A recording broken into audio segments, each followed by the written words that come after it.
Μάλιστα. Πάμε τώρα στη Ματίνα, εκεί δίπλα δηλαδή, από την Έλενα, για να γνωρίσουμε ένα Βούλγαρο που έχει ερωτευτεί τον ελληνικό πολιτισμό. Τόσο πολύ που σπουδάζει φιλολογία ελληνική, έμαθε μπουζούκι, κάνει εκδρομές, ακόμα και στην Κρήτη έχει φτάσει να παίζει μπουζούκι. Είναι πολύ ενδιαφέρουσα προσωπικότητα.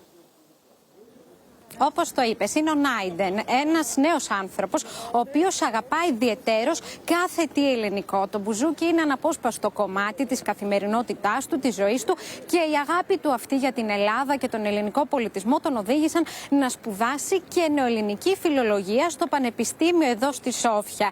Και έχει πολύ ενδιαφέρον να δούμε, και τον συναντήσαμε, να δούμε τι μας λέει για την αγάπη του αυτή, τι κάνει για να έχει τα ελληνικά στοιχεία στην καθημερινότητά του, και όταν γυρίσουμε θα δούμε ακόμη περισσότερους Βούλγαρους οι οποίοι αγαπούν τον ελληνισμό. Προς το παρόν όμως να δούμε το βίντεο.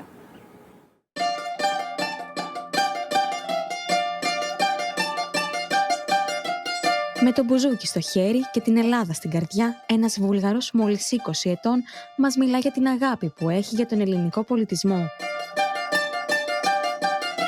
Ходя всяко лято в Гърция. Ходя много често в Солун, в Кефалня, в Атина.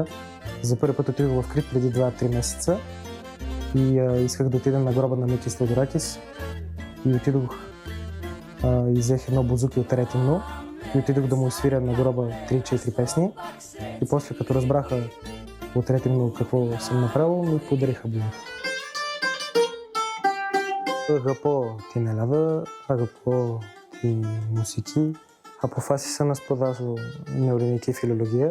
Μαθαίνω ελληνικά εδώ και 2 χρόνια και μιλάω λίγα ελληνικά. Защото ми харесва гръцки език, гръцката култура, гръцката история. Много ми харесва и исках да се доближа до това максимално. Завърша тази филология, имам възможност, нали, университета дава възможност да станеш дипломат или журналист.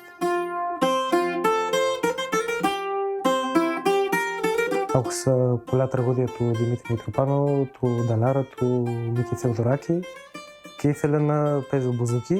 Το πρώτο τραγούδι που έμαθα ήταν το Ζιεμπέκικο της Ευδοκίας. Από μικρός ήθελα να παίζω μπουζούκι.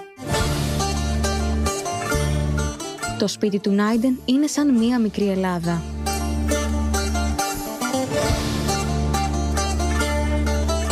Всеки път, като ходим в Гърция, си харесвам по различни неща. Всеки път си имам CD-та за всякакви ребетика, лайка, чашки и всякакви сувенири, магнити.